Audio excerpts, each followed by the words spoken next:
Rain hammered the windshield like 1,000 hurried knuckles. Chicago at night felt like a long corridor of steam and neon, streets smeared in chrome and shadow. Alexander Pierce slipped into the driver's seat, shut the door, and exhaled into the hush of leather and cold glass. He was ready to let the engine swallow the weather and the day along with it, until a thin voice rose from the back. "Please, don't call them. They'll separate us." He froze, hand hovering over the console as if the wrong button could detonate the moment. In the rearview, 2 enormous eyes blinked back at him, ringed in damp lashes. A small boy lay in that girl's arms, cheeks flushed, lips parted, sweat at his hairline like mist. Alexander's impulses lined up like bullet points. Lock, dial, notify, building security. That's how you handle breaches quietly, cleanly, no improvisation. Yet the glass fogged with 2 small breaths, and the boy shivered even in sleep, and the night pressed its weight against the car like it wanted in. The practical path cracked, just a hair. "Names," he heard himself say, surprised at the softness in his tone. "What are your names?" "Maya," the girl whispered, "and this is Oliver." He reached forward and turned the ignition, not to drive but to bathe the cabin in heat. A slow pouring warmth seeped into their silence. The blower unwound the frost and gave their shadows back their edges. "How long has he been like this?" Alexander asked. "Since the afternoon," Maya said, voice frayed. "We tried to wait it out. He felt hot, then hotter. I thought if we could just get him somewhere dry." She glanced at the door handles as if they had teeth. He knew the look. It was the look of someone who'd had rooms turn on them before. "Let me see," Alexander said. He kept his movements small, deliberate. From the glove box he pulled a digital thermometer, a small bottle of water, tissues still sealed in plastic. He passed them back. The car smelled faintly of cedar and rain. Maya hesitated, then took the thermometer and pressed it gently under Oliver's tongue. The soft beep landed like a gavel. 103.3. The number sat between them, undeniable. "We need to get his temperature down," Alexander said. "Small sips of water. I have children's acetaminophen upstairs, towels, dry clothes, a shower. We can warm him up and bring the fever to a safer range." "Upstairs," she clutched Oliver closer. "In your place." "It's close," he said. "And right now close matters." She swallowed hard. "If you call anyone, I'll do what's best for Oliver," he said. "Right this minute, what's best is warmth, fluids, medicine, and dry clothes. Then is when I wanden their reader." It said of like, the engine hum steadied them like a lullaby. Outside, a taxi hissed through a puddle and disappeared into the rain. Maya adjusted the blanket around Oliver, her hands trembling so slightly a person determined not to notice might have missed it. Alexander didn't miss it. He shrugged off his cashmere scarf and handed it across the console. Maya stared as if he'd passed her something rare and fragile, then wrapped it around Oliver's shoulders. The boy moaned softly, his brow creasing, his heat radiating even through the wool. She held his head and whispered something Alexander couldn't catch. There are moments in certain lives that present themselves like unlabeled doors. Most people walk past, assuming the doors belong to someone else. Sometimes, for reasons you only recognize in retrospect, your hand reaches for the knob. Alexander had negotiated acquisitions in 3 countries in 46 hours. He'd said no to kings disguised as clients, and yes to risk no one else would touch. But this looked nothing like a deal. It looked like a choice that would not be undone by morning. "Seat belts," he said at last. Maya blinked. We're going," he said. "It's 5 minutes, less if the lights listen." He checked the mirrors, eased out from the private bay beneath his office tower, and let the car join the thin river of late-night traffic. Wipers sketched wide parentheses across the glass. In the back seat, Maya cradled Oliver's head to keep it from lolling with each stop, each start. The boy's breath rasped like a match head dragged too slowly. At a red light, the glow from a corner deli washed the cabin in gold. Alexander caught Maya's reflection in the windshield. Hollowed eyes, rain-soaked hair stuck to her temples, the sheen of fear softening just a little under the warm air. The light turned green. He guided them through. "You live close to your office?" she asked, more to fill the air than to pry. "Close enough," he said. "You said you have children's medicine?" "Several kinds," he answered. "Thermometers, electrolytes, a humidifier." I keep a drawer stocked. Why? He considered. The honest answer was not the tidy one. Many years earlier, a different fever in a different apartment had taught him that a drawer like that could draw a line between panic and a plan. He hadn't thought about that night in a long time. Because it's useful, he said finally, and because I learned the hard way not to assume I'll never need it. Maya nodded like she understood more than he'd said. They descended into the underground garage of his building, the gate lifting on recognition of his plates. Concrete quiet wrapped around the car. The storm's howl thinned to a distant roar. He parked in his reserved spot and came around to the back door. Close up, Oliver's fever hit him like a furnace held to the cheek. I'll carry him, Alexander said. Maya hugged Oliver tighter. You've been holding him for hours, he said gently. Let me. She hesitated a heartbeat longer, then let Oliver roll into Alexander's arms. The boy clung out of reflex, fingers curling in the lapel of Alexander's coat. The weight was startling, not for heaviness, but for how it felt to be trusted without having earned it. Alexander adjusted his grip, as if he'd been doing this all his life. They moved quickly through the private corridor toward the keyed elevator. Cameras winked their red dots. Alexander pressed his thumb to the reader. The doors parted with a smooth sigh. Inside, the elevator was a whispering box of light, the kind of space designed to make people forget the world existed between floors. Maya stared at her shoes, wet socks in wet sneakers, hands twisting his scarf. Do you live alone? She asked, barely audible. Yes, he said. Must be quiet. Sometimes, Alexander said. You don't notice the quiet until you're listening for something else. The elevator opened directly into his foyer. Warmth met them like an embrace. Polished concrete, big windows, the smell of cedar and a hint of citrus from the diffuser near the bookshelf. Alexander didn't see any of that the way he usually did. He saw the path to the guest bath, the linen closet, the drawer with the blister packs and dosing syringes. Bathroom is straight through, he said. Towels on the middle shelf. I'll set the water to warm. Maya followed, small and damp in the high-ceilinged space, as if afraid to leave footprints. He placed Oliver gently on the plush bench outside the bathroom door and set a hand on the boy's forehead, measuring the heat with his palm. Too hot, but heat is not a verdict. Heat is a condition. Conditions respond to care. He turned the shower on and waited, hand under the spray, until the chill left it. Steam curled into the air, softening the edges of the mirror. He set out a stack of towels, a spare robe, and a clean t-shirt. Warm water, not hot, he said. We don't want to shock him or raise his internal temp. Just bring him into comfort slowly. You sound like you've done this, Maya said. I've read more than once, he replied, half a smile flickering. And I've had reason to care. While Maya warmed Oliver with a damp cloth and coaxed him out of his soaked clothes, Alexander ducked to the hall cabinet. The white drawer slid open with a tiny wooden sigh, revealing rows that always looked excessive until the moment they didn't. Children's acetaminophen, ibuprofen, electrolyte packets, a fingertip pulse oximeter, spare thermometers, a humidifier filter still in plastic. He checked the dosage chart, ran the numbers against Oliver's estimated weight, and measured medicine into a small dosing cup. When he returned, Maya was wrapping Oliver in the robe like a burrito, hair damp and sticking up in small blades. The boy whimpered, then managed a swallow of water when Maya lifted the glass to his lips. Small sips, Alexander said, handing her the cup. Then this. It'll take the edge off the fever. Isin of the Sevra 3 this. He canned of the brussing of the less. She took the medicine, steady now.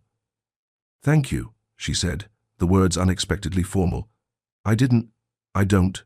You're doing what you can for him, he said. That's the whole job tonight. Maya administered the dose with a focus that made Alexander step back. The moment stretched, the hum of the vents, a soft clink of porcelain in the kitchen, 2 rooms away, as a machine remembered it had a cycle to finish. The rains flicker against the window panes. He brought them to the guest room, simple, unfussy. A bed with a low frame, a small side table, a reading lamp shaped like a disc. Fresh sheets, a soft throw. He turned the lamp to its lowest setting, dim enough for rest, bright enough to see Oliver's face. Do you have somewhere you need to be? Maya asked, suddenly self-conscious in a room too clean, too curated for her damp cuffs and chipped nail polish. We can leave once he's... You need to be here until he's stable, Alexander said. There's no rush anywhere else. You don't even know us. I know enough, he said. He did not add that he knew the geometry of nights like this, the impossible math of worry, the way time expands and collapses around a single small heartbeat. He knew it, and he didn't know how he knew it anymore. Maya sat on the edge of the bed and patted the spot beside her. Oliver, bundled, lay across her thighs. His breaths came less ragged now, though heat still ebbed off him in waves. She stroked his hair, smoothing it away from his forehead every few seconds like a metronome for her nerves. Alexander placed the pulse oximeter on Oliver's finger. Numbers glowed, steady enough. He let his own breath match the readout until his chest loosened. "What happens in the morning?" Maya asked. "In the morning," he said, "we reassess after sleep, after fluids, after medicine. If we need a doctor, I'll call one to the apartment. No waiting room, no questions we can't answer yet. These have been to the nouns as last psalm bender proster. It is a bryce south to the repliand of their ponster. He seeth the will times in the psalm batters. With the love to Christ himself and south to bin the life to the lung, in the signed, and the lufted his lace. Even life into the manet for lufted grave free abround. He's not a the south in his fellowsing for one selm. He was now feed in the southam zera. That's a lot, Maya said, as if the idea of such choices lived on the other side of glass. It's just options, he said. Options make it easier to breathe.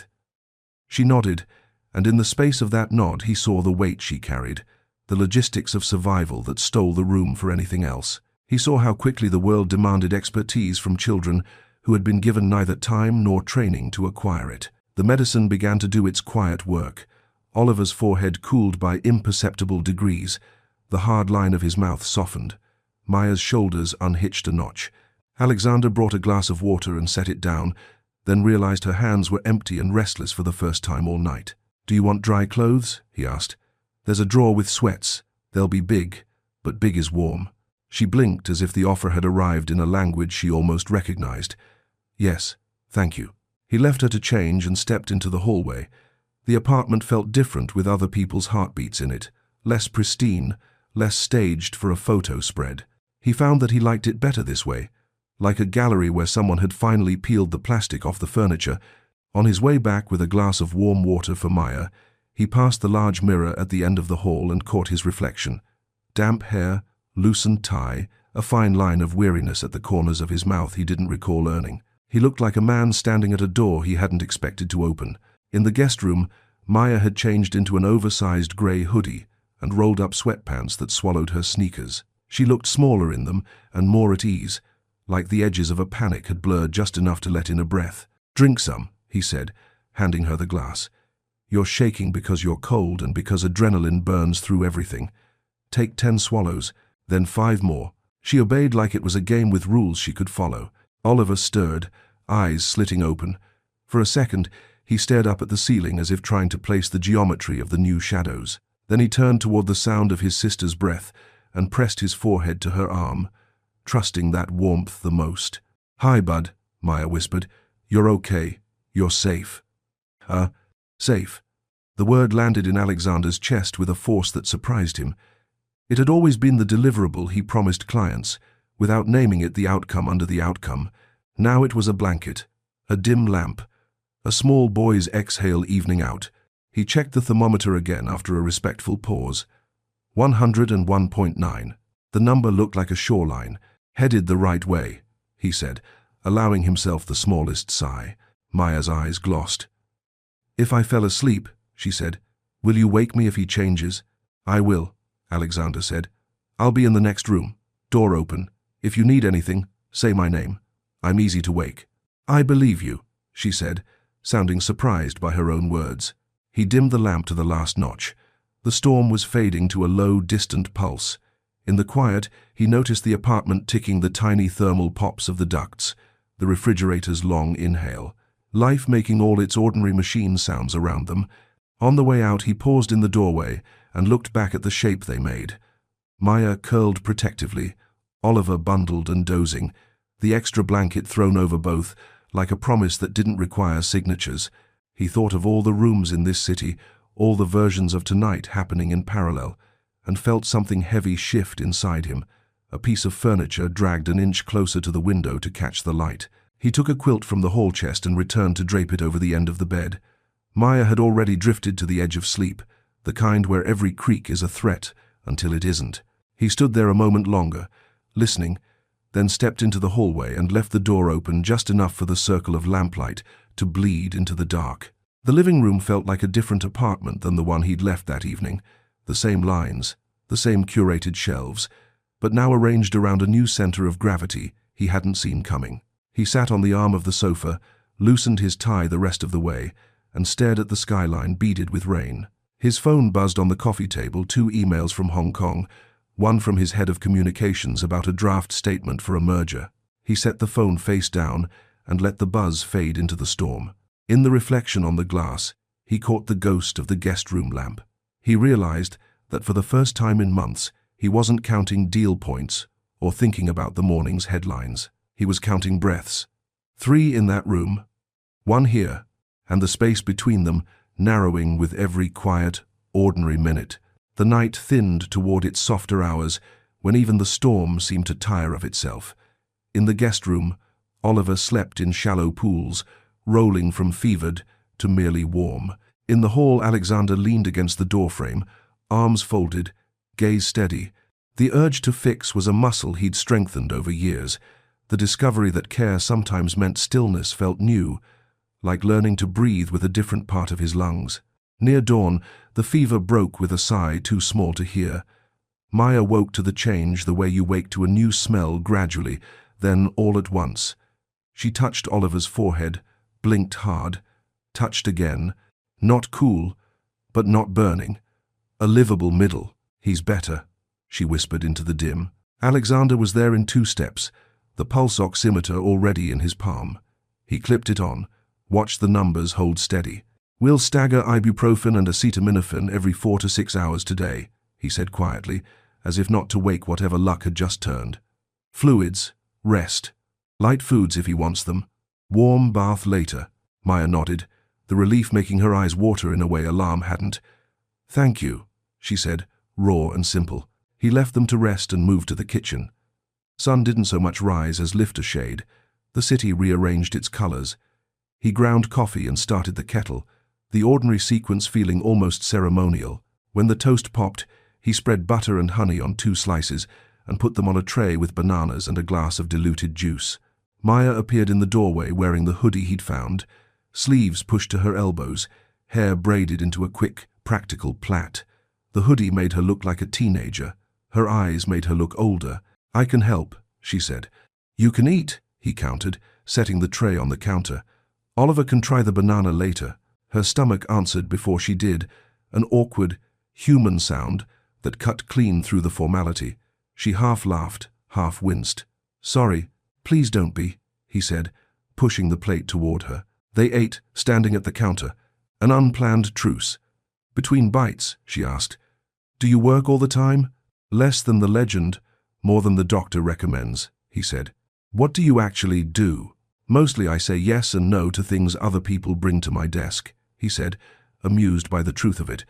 Sometimes I bring them things first. I build teams who are better than me at what matters most. Sounds expensive. It is. He poured coffee for himself, tea for her. But expensive doesn't always mean valuable. Sue. Maya sipped her tea, the heat mapping her back into the present. Oliver likes cars, she said, as if offering a fact in exchange for the ones he'd given. He can name models by the lights. He learned all the badges like a game. We would stand outside the dealership when it was closed, and he'd tell me the letters. Was seeming into the dolologist. As that was wanting. He was not alive with. With no. Badges are a niche obsession, Alexander said lightly. Some people collect them like trading cards. Your brother has good instincts. 5-1-7. She smiled without meaning to, and the room changed temperature. After breakfast, Alexander laid out options like stepping stones. We can do this quietly, he said. No one needs to come here today. Oliver rests. You nap. I can have groceries delivered and keep people away from the elevator. If we need a doctor, I have one who makes home visits and doesn't report first and ask questions later.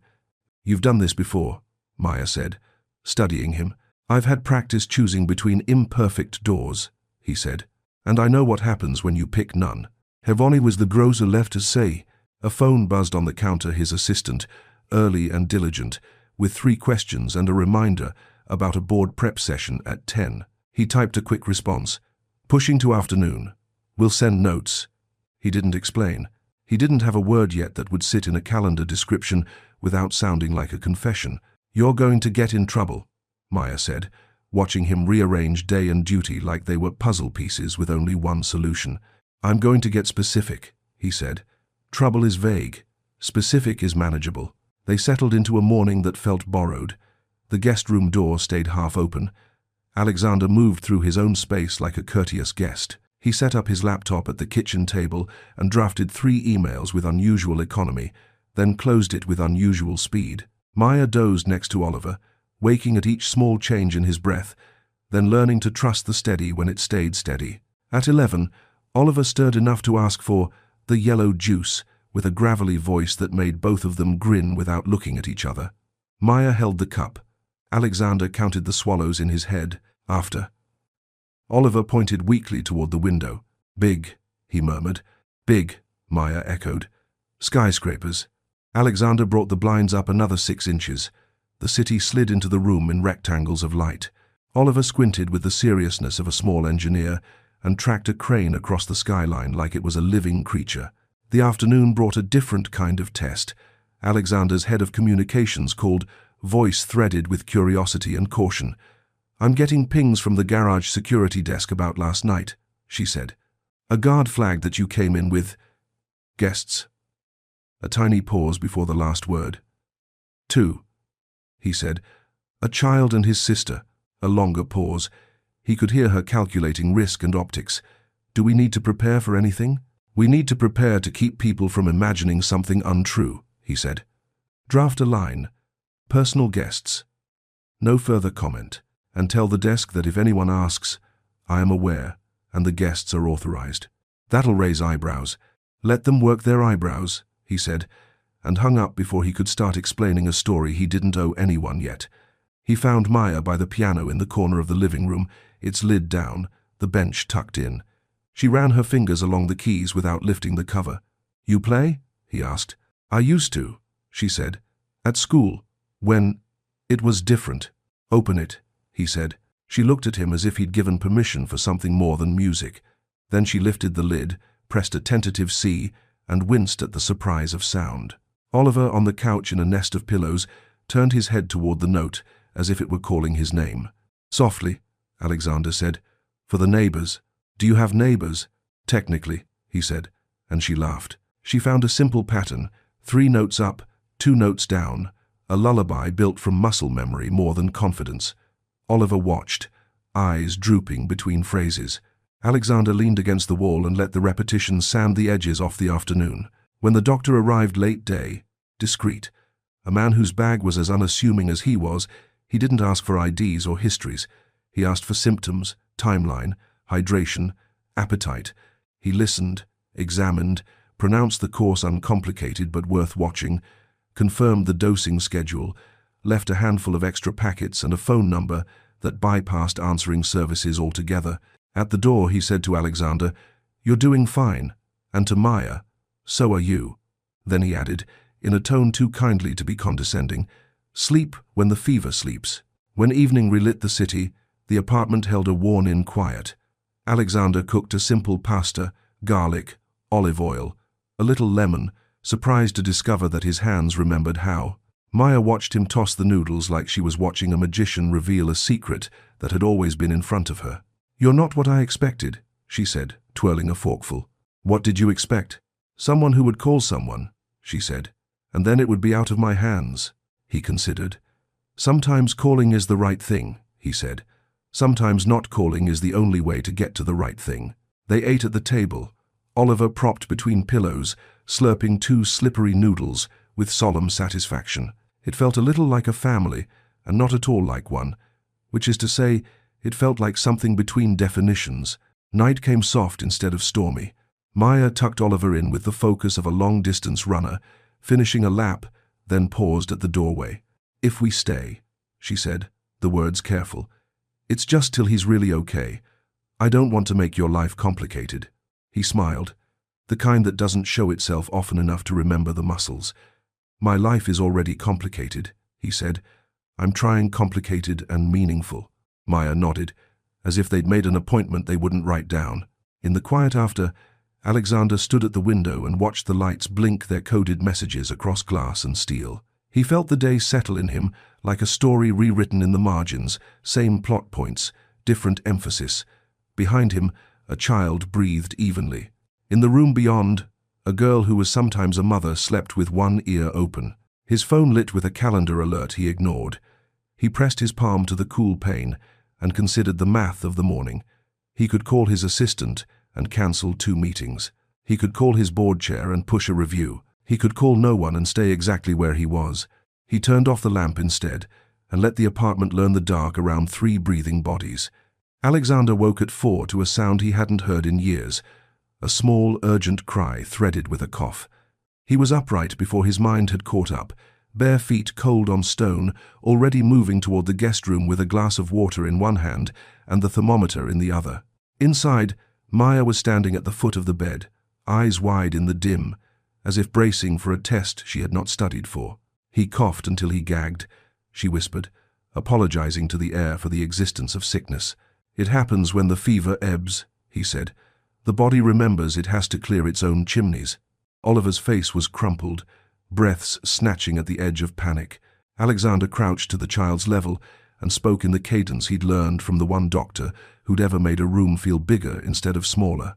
We're going to count to 5 together, he said. Then drink. Ready? 1, 2. Oliver watched his mouth like a baby bird tracks a hand. At 5, he took a sip. At 10, another. By 20, the coughs had broken into small, wet hiccups. The crisis didn't vanish, but it backed out of the doorway and hovered in the hall. You handled that like a pro, Alexander said to Maya, meaning the way she'd kept the terror out of her voice even as it climbed her spine. I froze, she said. You froze smart, he said. You didn't add noise. However light a Siemens of with horror. Maya sank onto the edge of the bed. Noise gets you noticed, she murmured. And being noticed gets you questions. He sat on the floor with his back to the wall, knees up, the posture of an overnight hospital parent he hadn't exactly been but had almost been. Tell me the parts you want to say out loud, he said, and none of the ones you don't. She traced the seam of the blanket with one finger, a small map for a big thought. We had a little place, she said. It was nothing, but it was ours. When Mom got sick, I took shifts. School, work, then more work. Then school got optional. A crooked smile. Turns out the landlord didn't accept optional for rent. We bounced. Friends' couches, then not. I kept telling Oliver we were camping but without the fun parts. He liked that for 2 nights. And your father? Alexander asked carefully. Some men are like coins, she said. They have 2 sides and they roll away. She said it like a line she'd used before to block a door she didn't want opened. He let it stand. Oliver's breathing evened. Maya tucked the blanket under his feet and watched the rise and fall for 3 full cycles, as if reassuring herself that time still moved forward. You said earlier I learned the hard way.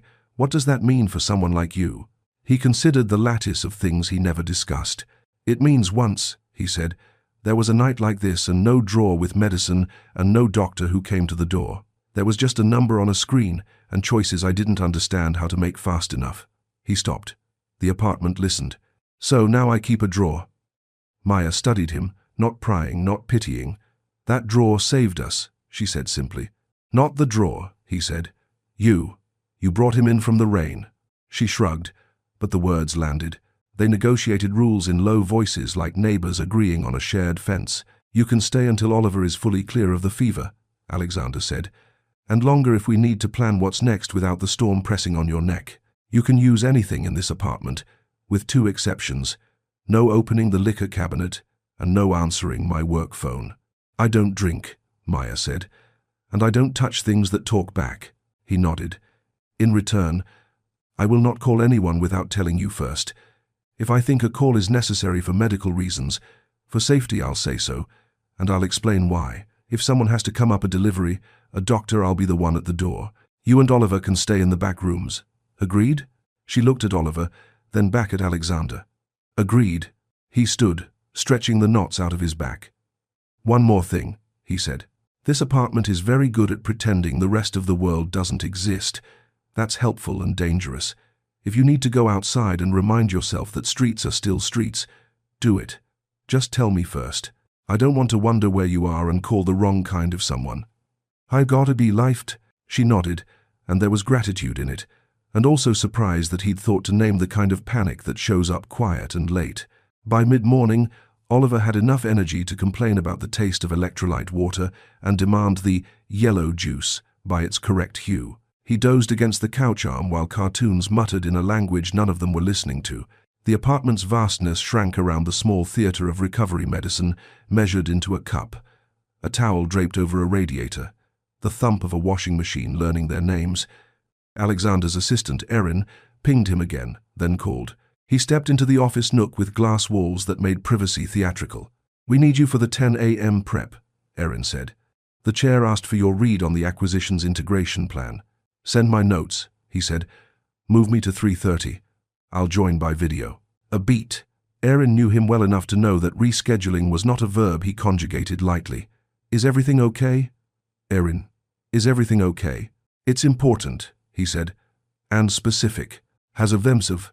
It was not to the stums, and to the slacks in Blassen's frave. She accepted the code with a professionalism he paid her to maintain. "I'll make it work," she said. Comms flagged a garage note. "I'm aware," he said. "Draft a simple line. Personal guests. No other text. And please alert security that the guests are authorized." "Understood," she said. "Anything else?" "Yes," he said, surprising himself. "If anyone asks for me this morning, ask them if they're bleeding or on fire. If not, put them on my afternoon." He ended the call and found Maya in the hallway with a basket of wet clothes. "You don't have to," he began.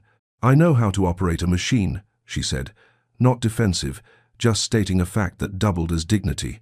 "I didn't come here to be a problem." "You came here to keep Oliver from boiling," he said.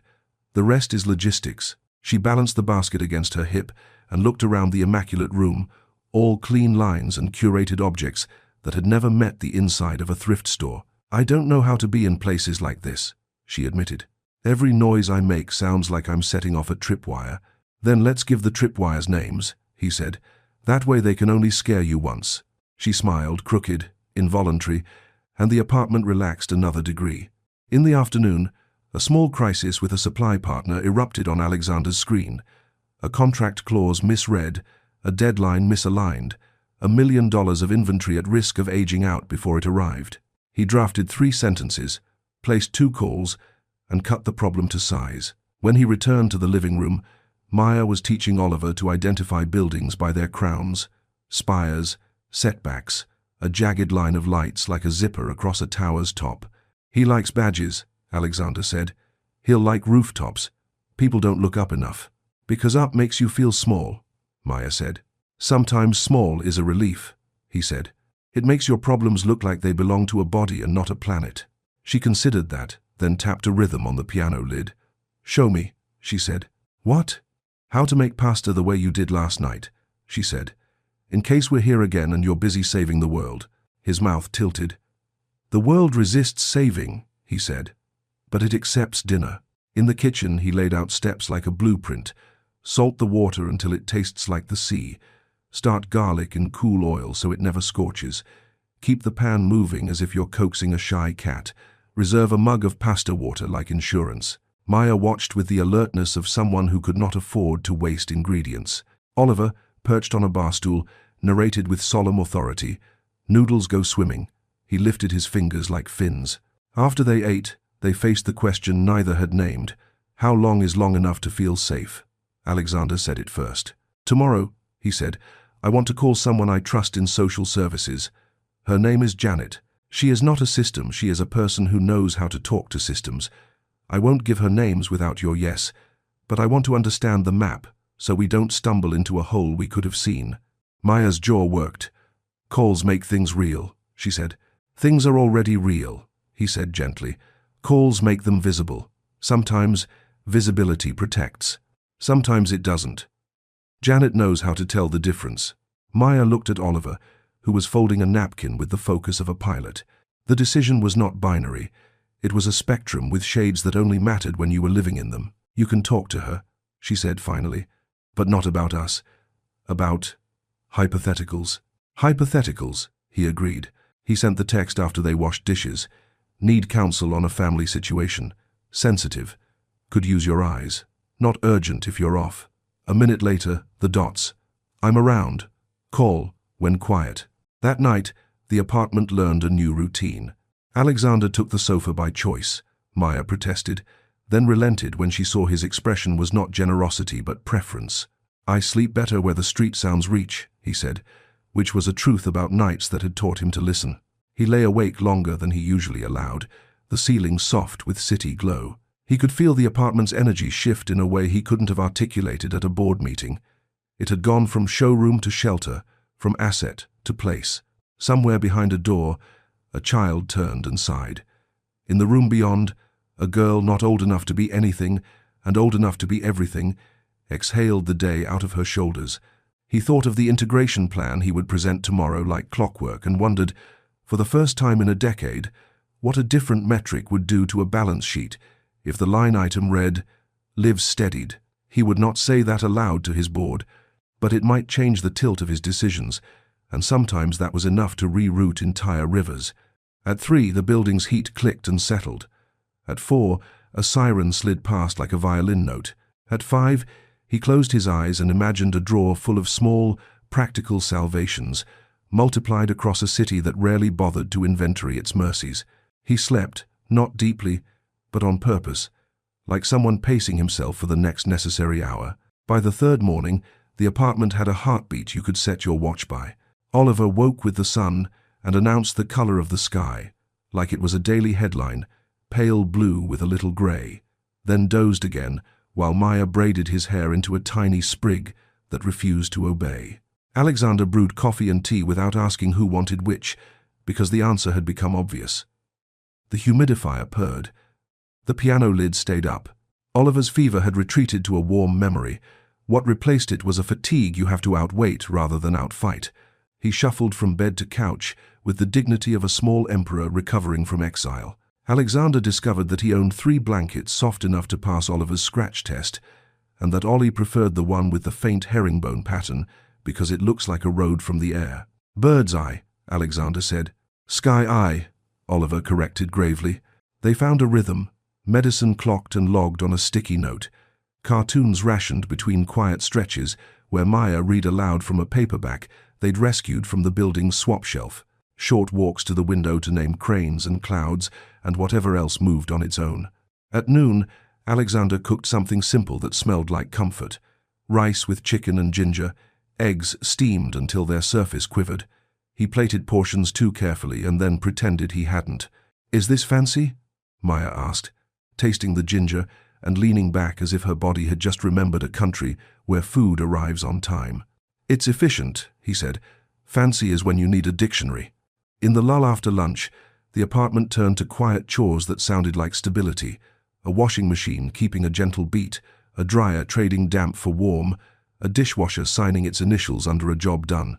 Maya folded towels with the precision of someone who learned order to compensate for chaos. Alexander watched her make a small stack that looked like a promise. "You don't have to do all that," he said.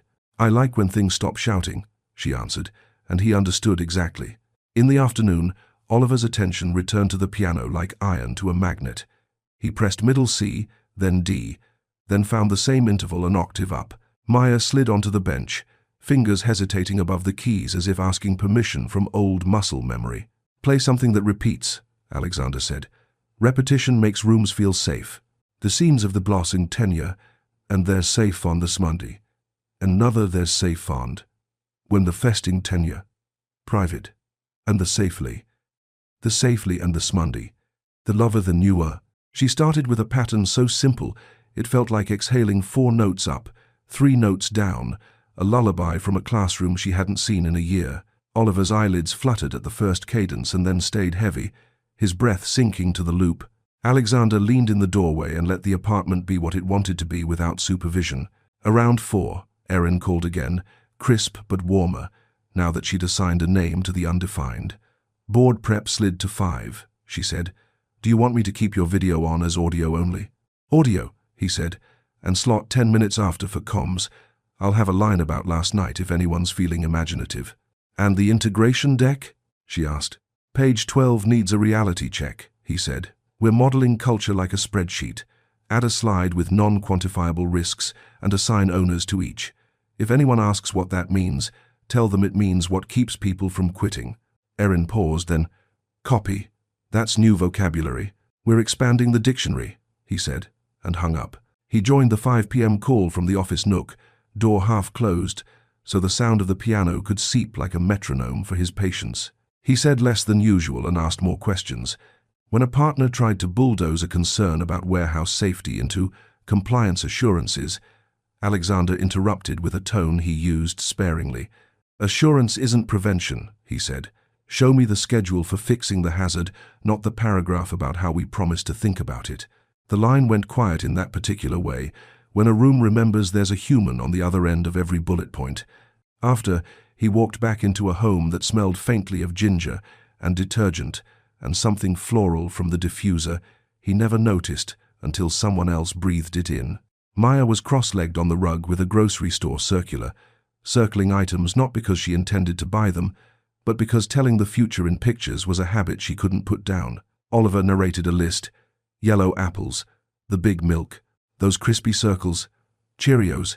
He looked to Alexander to confirm the brand like it was a legal document.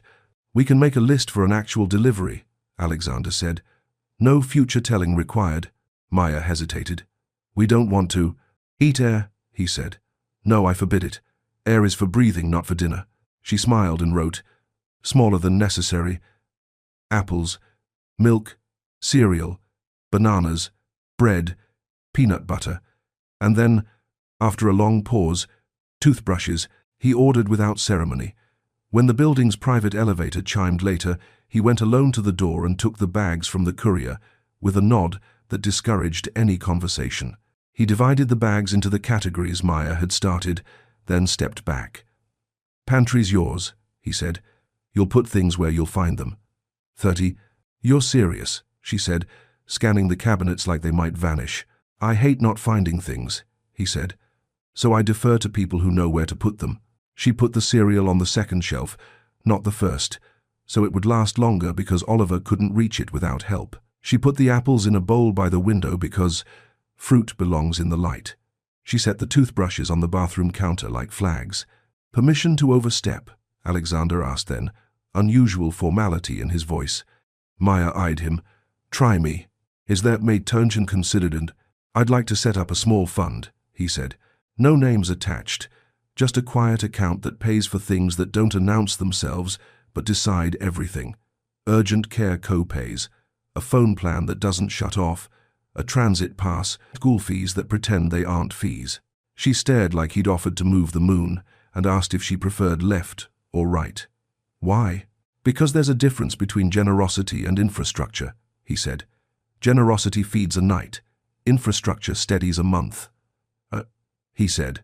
She considered for a long time, then shook her head, not no, but overwhelmed. I can't think about months from here, she said, gesturing around the apartment like it was a foreign country that required a visa she didn't yet have. Today is already big. Then we box the future and label it, he said gently. Open when ready. She nodded, that slow, adult kind of nod that includes an inventory of everything you can't say. As evening folded in, rain drifted back in a gentler register, a reminder rather than a threat. Alexander set a small table near the window and declared it the map table.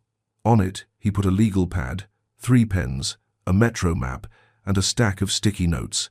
No calls yet, he said. Just maps. What are the doors? What are the locks? Who has the keys? Akancid words. Maya sat, skeptical but curious. And we write, what?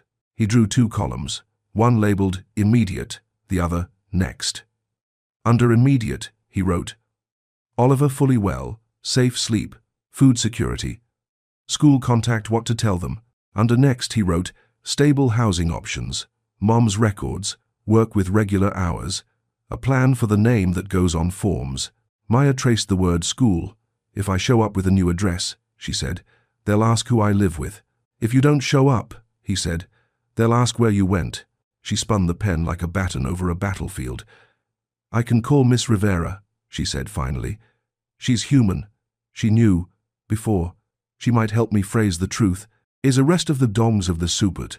Phrase the truth, he repeated, impressed by the accuracy. Yes. They made a deal. No calls tonight. Tomorrow, a hypothetical with Janet at 10. A check-in with Miss Rivera at noon if morning felt steady. Alexander promised again to say the names out loud before he dialed them. Maya promised not to run when words made the room feel smaller.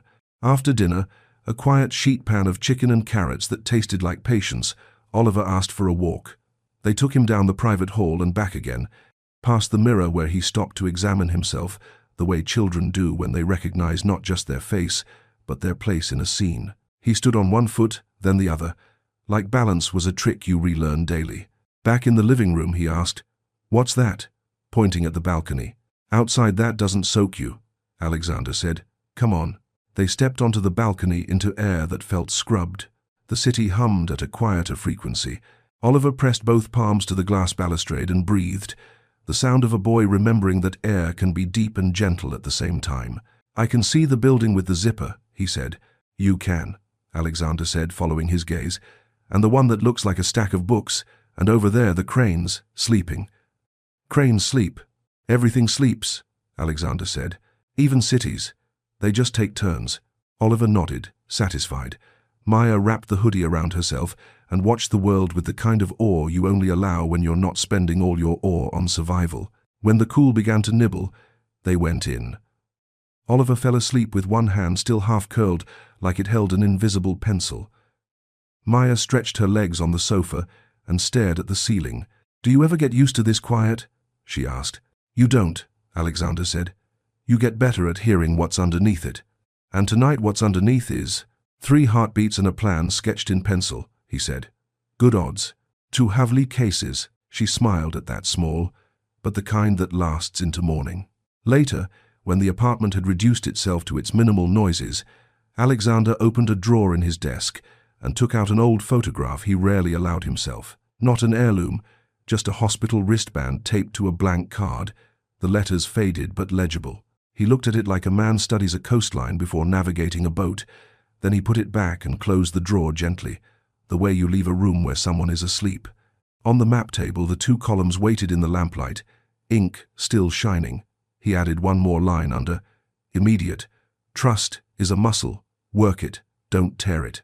He underlined it once, then turned off the light and let the line glow in his head. A thin, steady filament strung between 3 rooms that, for tonight at least, agreed on the word home. The morning began with a calendar that didn't know it had been demoted. Alexander moved 3 meetings like chess pieces, then turned to the map table. At 10, he called Janet on speaker. At Maya's nod. "Hypothetical," he opened. "A sibling pair, 1 school-aged, 1 teen acting as de facto guardian, short-term safe housing, long-term uncertainty." Janet's voice held the steadiness of a practiced first responder. "Hypothetically, you protect the status quo while building paperwork. Keep school continuity. Document medical care. Establish an emergency contact who isn't a stranger in a database. The risk is discovery without context, so create context before discovery." Maya leaned in. "What makes systems kinder? Specific humans inside them," Janet said. "Find one. Use names. Avoid hotlines if you can use direct lines. And never show up empty-handed. Bring documents, dates, school ties, doctor notes." After the call, they added a new column, proof. Birth certificate copies, immunization record, school contact. A written summary of the last 72 hours. Alexander wrote, "Narrative beats panic." At noon, Maya called Miss Rivera from the bedroom with the door cracked. "We're okay," she said carefully. "I'm sorting some things. Can Oliver be marked present in spirit?" "I'll bring a note." "Bring yourself," Miss Rivera said. "We'll figure the note after." Work tried to intrude around 2. A board member lobbed a friendly warning about optics. "Be mindful," he said. Alexander replied, "I'm being intentional." Then he closed his laptop and made grilled cheese with a precision that would have impressed an auditor. That evening, as Oliver traced the skyline with a cereal piece like a cursor, Alexander said, If we meet Janet in person tomorrow, we control the story. If we don't, the story may control us. Maya swallowed hard, then nodded. We meet, she said, but I get to sit nearest the door. Nearest the door, he agreed. They met Janet at a clinic that smelled of soap and paper. She looked like exactly what she was, a woman who had outlasted bureaucracy by learning its passwords. She didn't reach for files first. She looked at Oliver's coloring, asked about sleep, took a breath to match Maya's. Here's the tightrope, Janet said in a low tone. We're going to document care so no one can claim neglect. We'll also name you, Maya, as the primary caregiver in practice while we locate a legal adult who can co-sign reality temporarily. Define legal adult, Alexander said. Someone the system won't argue with, Janet said. It can be you, but that opens PR doors you may not want. Better, a neutral guardian of record, while we seek a more permanent solution. Your role can be supporter. Oliver coughed. Maya's hand landed on his back without looking. What happens if someone decides we don't belong together? She asked. Then we contest, Janet said. Visibility with documentation is our shield.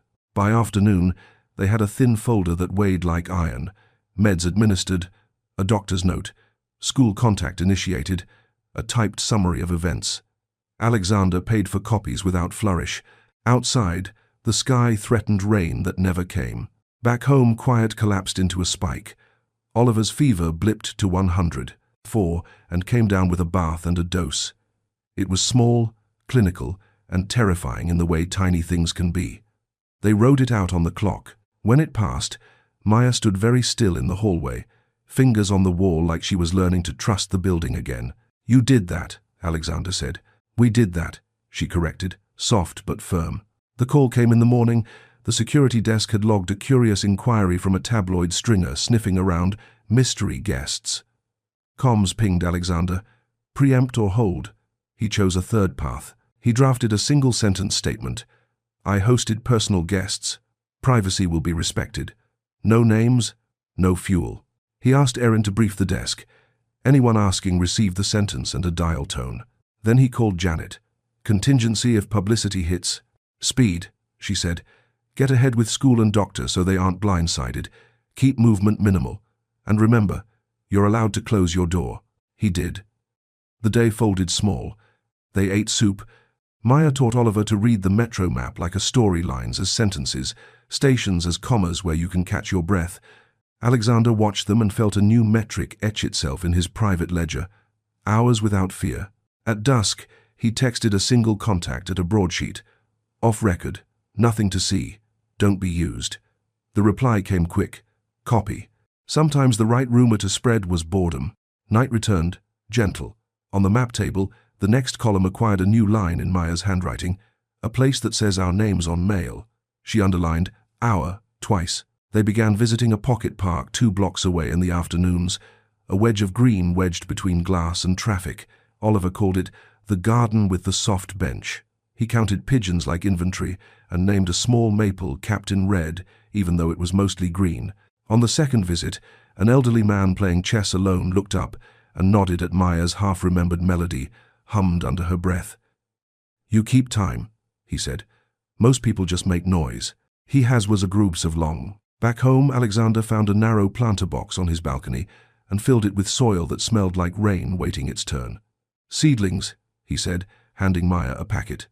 Low drama, high morale. They're like budgets, she said, amused. You only see the plan if you keep showing up. They planted basil and something that promised blossoms if not forgotten. Oliver patted the dirt with ceremonial importance. We made a small farm, he declared. The apartment, improbably, agreed. That night, Janet texted, Guardian of record candidate found. Clean background. Willing to be invisible paperwork. Maya read it twice, then 3 times. In case, she said, not looking up. Not because. Alexander answered with a period and felt it land like a full breath. Nothing explodes so quietly as a leak. A gossip site ran a blurry photo of Alexander in the lobby, carrying a child. The caption guessed at scandal. The comments, predictably, ate their own tails.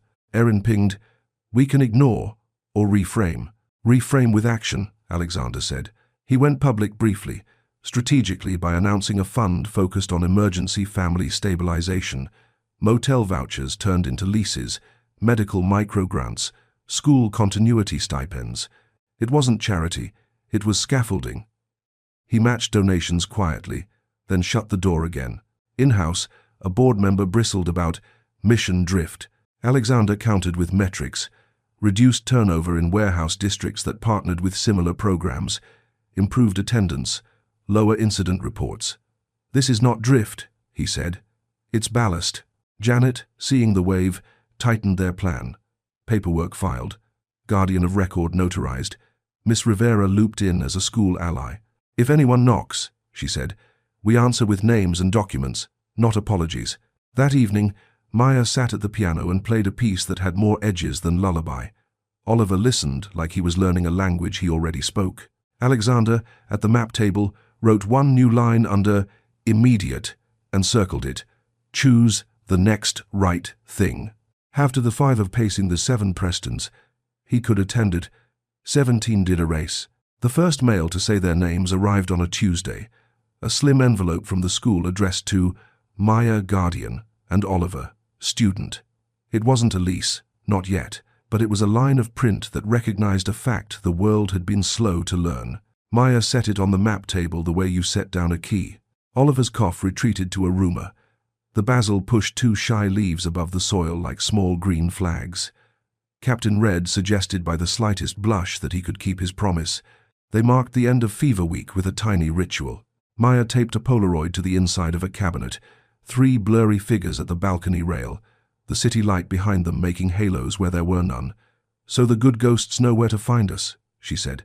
"Home," Oliver said, testing the word. "For now," Maya answered, and then, braver, and maybe longer. Alexander didn't say much.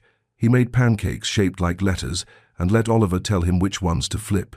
He sent a quiet thank you to Janet, to Miss Rivera, to the invisible guardian of record whose signature had held a door open without asking for applause. When the apartment settled that night, the map table looked less like triage and more like a blueprint. Under next, a new line in Alexander's hand. Lease, search no rush, no panic, no compromises on safety. Under it, in Maya's compact script, piano lessons 2 Saturdays a month. And, in a margin, Oliver claimed, farm bigger. They didn't declare anything permanent. They didn't need to. Some endings are really the moment a story learns its name. The city breathed. The basil considered. 3 people, in the hush between weather systems, learned how to fit their separate heartbeats into a single room without crowding each other out. On the balcony, the night carried no rain, only the faint scent of green and the faraway static of a place still awake. Alexander looked at the skyline and felt, not triumph, but alignment. The quiet satisfaction of a plan that kept choosing people over performance and finding, against the odds, that the numbers could love it. "Ready?" he asked, not specifying for what. "Ready," Maya said. "Ready," Oliver echoed, even if what he meant was for pancakes tomorrow. They stood a minute longer, memorizing the exact shade of the city when it promised almost. Then they went inside and closed the door, which is to say they opened another.